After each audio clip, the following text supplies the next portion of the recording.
The fourth daily contemplation regarding the reality of separation is also very important. Here the Buddha proclaimed, whatever that we think we own, we possess, or we can hold on to dearly, like our loved ones, our prized possession, including our reputation, our title, our whatever wealth, status, property, and other possession, etc., which believe are ours, will one day separate from us. So, I said, you may think because you work towards getting them, therefore you get to own them, which is true enough in our society. But you have to understand, before you have, you don't have. Whatever you have, come later. That all this arise because of causes and conditions, understand? Like the table, the building, everything that you come to perceive, this universe, they come naturally. You don't need a creator to create. And when you understand this, then you know when condition is such, you appear, you own. But when condition cease to be, it ceases to be.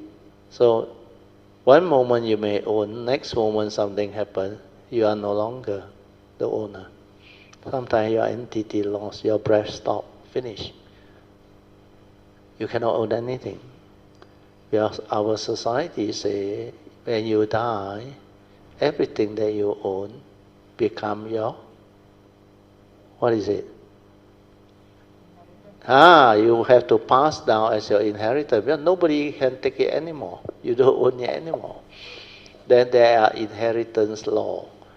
If you die without a will, then there has a way to distribute. Then, depending on what religion, there is also a way to distribute. Then you have a will, it's easier.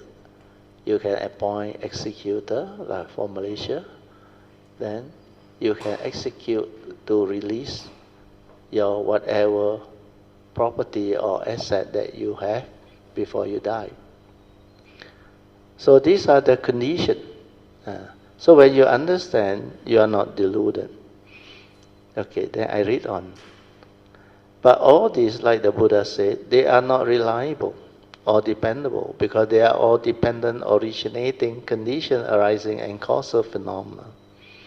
When the causes and conditions are there, it's like you can own them. You can have them. They belong to you.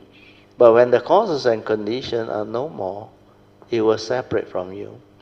Even your own physical form, this human body and mind, behave the same.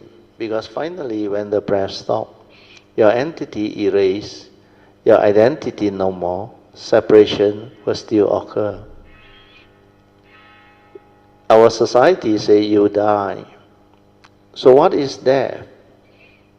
Find out who dies, what dies. In actual fact, it's a consciousness that's separate from the physical form, that it cannot function as a human being anymore because death has occurred. So the moment your breath stops, your entity erased, then how can you own anything? How can you have things? That's why all this that you believe you own or possess, they will separate from you. Then the other understanding is, even while you are still alive, healthy, breathing, with all the senses intact, separation can still occur when causes and conditions cease to be. You may still lose them.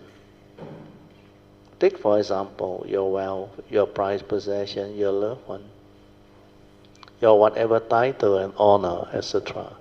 But they are all dependent, originating entities. They can still separate from you when conditions cease to be. So separation can happen in the form of losing them during nature's calamity or crisis, like economic crisis and financial crisis. And during period of turmoil, disorder, war, riots, etc. So separation can come about in many ways due to various causes and conditions. Sometimes due to disease leading to death, separation still occur. Relationship failure leading to divorce can also cause separation. When we contemplate deep into all this, the first four contemplation, you can develop wisdom not to be deluded by what you see, hear, smell, taste, tactile, feel, and think. Believing that all these are real, can be owned, can be possessed, and you can attach, cling, grasp onto them. That's how suffering comes to be. When you cannot get what you want, when things don't go your way, you suffer. So all these are realities of life and existence, and separation is one of them. Not only divorce and relationship failure can lead to separation, sometimes forced separation due to war can also occur. The death of a breadwinner or of a loved one can occur due to accident, critical disease, etc. Can also be very traumatic. Then finally, the most important contemplation is the fifth daily contemplation, where the Buddha said we are all born our karma, heir to our karma, conditioned and supported by our karma. And we are what we are because of our karma. If karma plays such a great role in our life, then what must we do? That is the question. We must take care of our karma. How do we take care of our karma?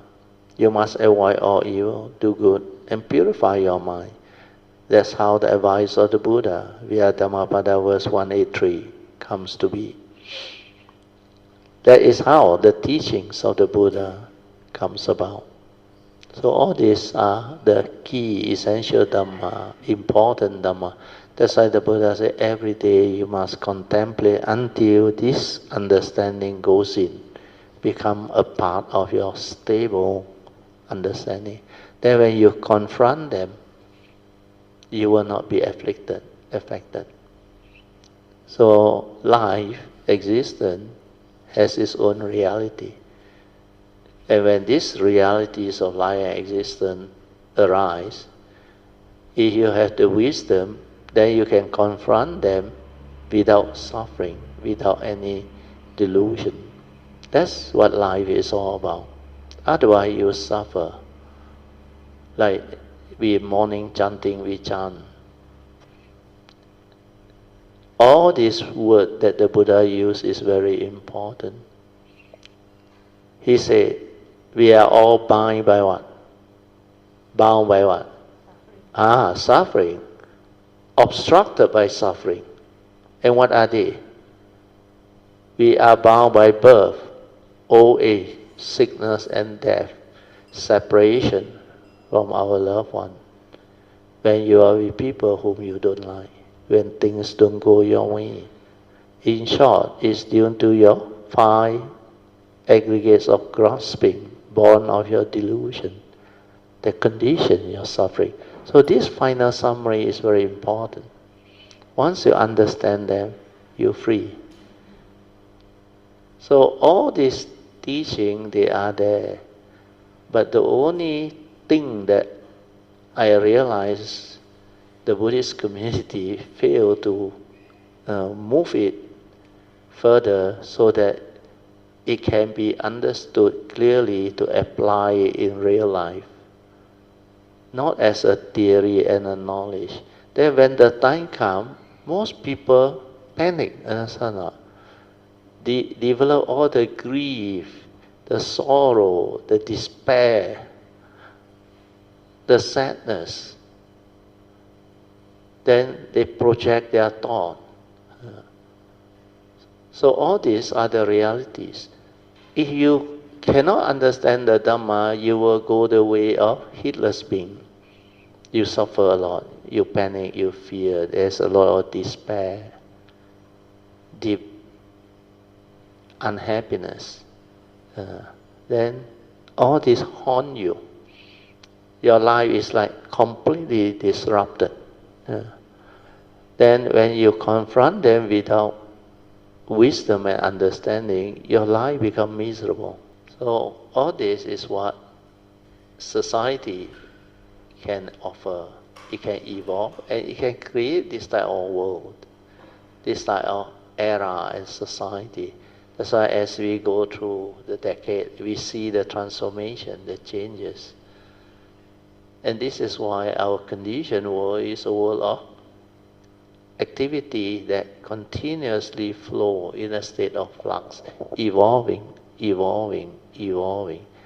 And the only constant is change, understand?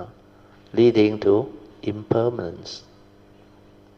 Because when conditions shift and change and evolve, the nature's law, paticca samuppada, they also condition other things to arise and evolve. So this is what can develop wisdom and enable us to understand life deeper. Not just like a normal heedless living being. Gong gong toa, gong gong chia, gong gong. See everything also gong on, deluded, delusion behind.